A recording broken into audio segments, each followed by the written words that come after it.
My real sin, I decided, which I plan to commit again tonight, and which I've already committed, is that I questioned rather than uncritically embraced the media propaganda images and stereotypes about existing communism. My other sin, which I also plan to commit, is that I also said and still say that there were positive things to consider about existing communist systems. Regarding the Soviet Union, here was a nation that threw back and destroyed the Nazi beast and sustained 80% of the Allied losses in the war, 22 million dead.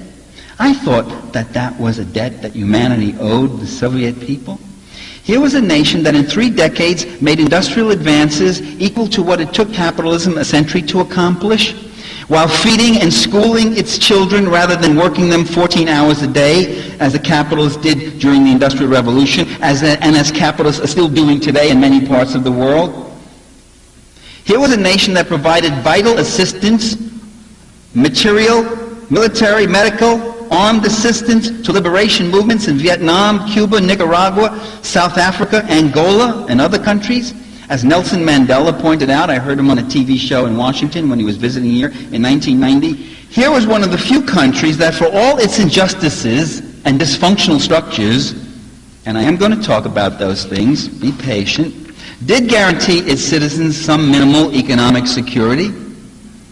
Here was another positive thing that's never mentioned: a country that performed the rescue and survival of 3 million Soviet Jews during World War II. I mean, many Jews were killed in World War II because many Russians, period, because they were just in the war and fighting. But 3 million Soviet Jewish civilians were saved, which is more than you can say happened to Jews in Poland and most of Eastern Europe, in Germany and Croatia.